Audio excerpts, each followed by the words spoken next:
Ursule la libellule.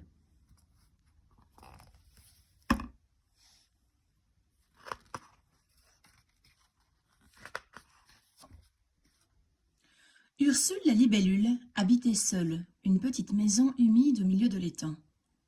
Elle n'aimait pas que l'on vienne la déranger, et pour cette raison n'invitait jamais personne, ce qui n'empêchait pas chaque année, au retour des beaux jours, la visite de ses voisins du jardin.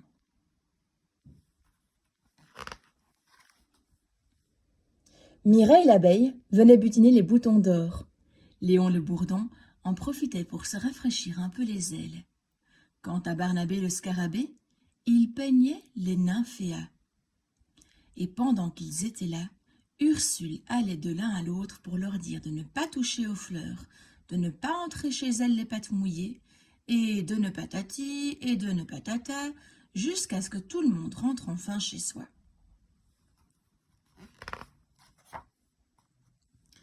Mais un jour, quelqu'un arriva à grand bond près de la maison d'Ursule. Monsieur Renato Renette. Seulement Monsieur Renato Renette ne faisait pas que des bons. Il savait même très bien chanter. C'est d'ailleurs ce qu'il fit, en coassant bruyamment toutes les nuits, parce qu'il était amoureux et qu'il voulait le faire savoir.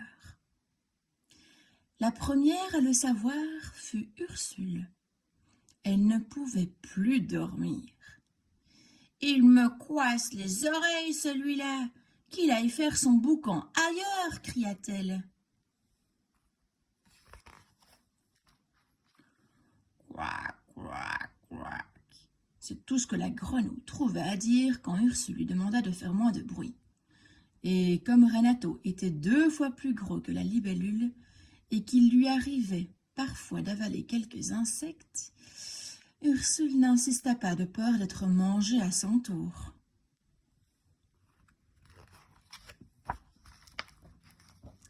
Finalement, à force de faire des couacs, Renato trouva ce qu'il cherchait, une fiancée. Vous imaginez bien que la libellule refusa l'invitation des grenouilles qui se mariaient au fond de l'étang.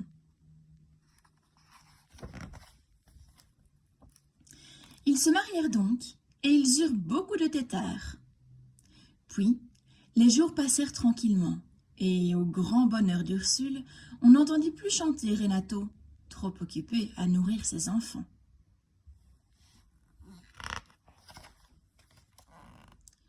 Et ce bonheur dura un certain moment.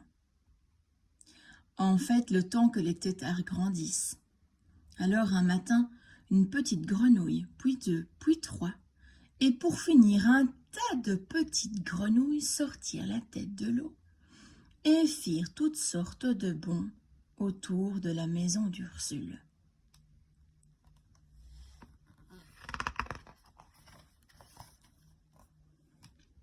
« Allez, oust, disparaissez les têtards !»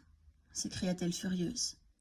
Notre demoiselle essaya de les chasser en les menaçant de son balai, ce qui n'effraya pas les grenouillettes.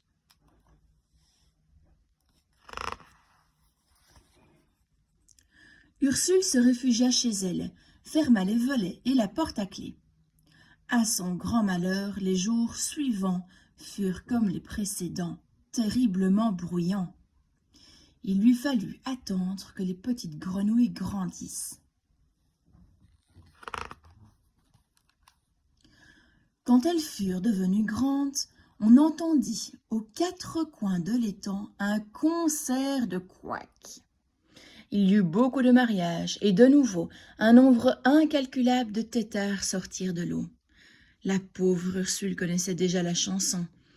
Avant de partir, elle vendit sa maison aux Renettes qui s'y installèrent tant bien que mal avec leurs nombreux enfants et leurs très nombreux petits-enfants.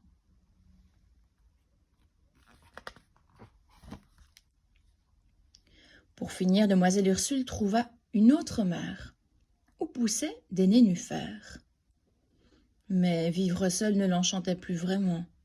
Je pense même qu'elle regrettait les turbulents têtards. C'est pour ça que le jour où elle vit arriver une petite grenouille verte, elle fit des couacs, couacs de joie et lui souhaita la bienvenue.